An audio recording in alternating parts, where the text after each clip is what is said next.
Салам радиосунда жаңылыктар. Саламатсыз бардактуу угарман жана көрүүчү, эфирде жаңылыктар чыгарылышы, аны мен Жасмина Сайзманова тааныштырам. Массалык түрдө кызамык жана кызылча оорусуна каршы эмдөө жүргүзүлөт. Бул тууралуу Баткен шаардык мэриясынан билдиришти. 13-июндан тарта массалык түрдө кызамык жана кызылча оорусуна каршы эмдөө жүргүзүүлөрү шаардык мэриясынын жыйынында айтылды.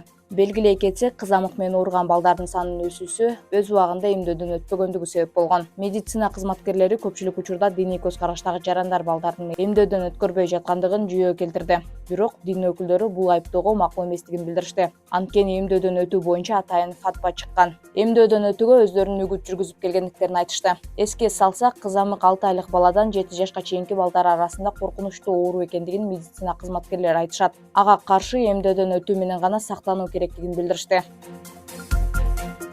Жарандарга турак жай куруу үчүн жер тилкесин берүү тартиби 2024-жылдын 1-январынан 10-июнуна чейин облустук өкүлчүлүккө жер маселеси боюнча 58 арыз келип түшкөн. Бул тууралуу облустук бийликте маалымдашты. Жер тилкесин алуу укугуна Кыргыз Республикасынын ар бир жараны укуктуу. Жер участокторунун берүүнүн тартиби жөнүндө жобого ылайык өзү жашаган аймакта 3 жылдан кем эмес жашаган.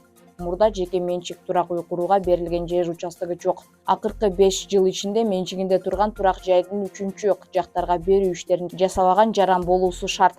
Турак үй курууга жер тилкесин алуу үчүн ар бир жаран өзү жашаган айылдын айыл өкмөтүнө шаардык мэрияга кайрылып, тийиштүү документтерди тапшыруусу зарыл. Белгилей кетсек, жеке турак жайларды куруу үчүн жер участоктору Кыргыз Республикасынын жарандарына бир жолу акысыз берилет.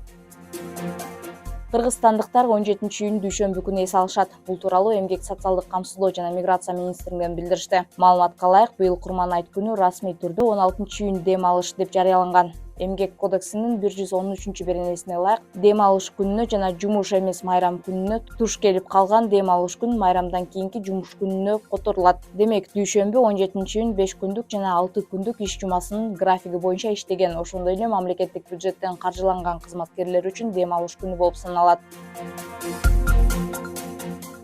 Соцфонддон топтомо пенсиясын колдонуу жолдорун айтып беришти. Ага ылайык Кыргызстандын жарандарынын жашоо сапатын жакшыртуу жана социалдык бакубаттуулугун камсыз кылуу максатында пенсиялык топтомо каражаттарын төмөнкүдөй учурда пайдалануу мүмкүнчүлүгү бар.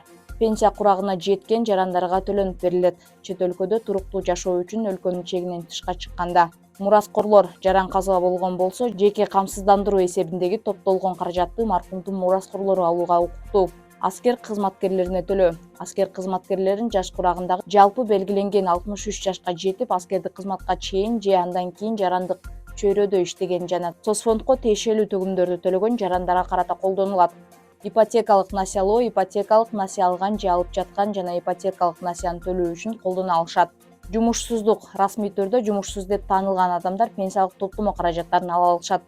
Оор дартка кабылган жарандар жана алардын үй бүлөлөрү дарылануу, каржылоо үчүн пенсиялык топтомо каражаттарын мөөнөтүнөн мурда ала алышат. 2024-жылдын 1-июнуна карата пенсиялык топтомо каражаттарын алгандардын жалпы саны 203.217 адамды түзүп, аларга 3.704.7 миллион сом берилген. Күндүн маанилүү чыгарылыштары мына ушулар болду. Кийинки эфирден амандашканча саламыңыз түз болсун.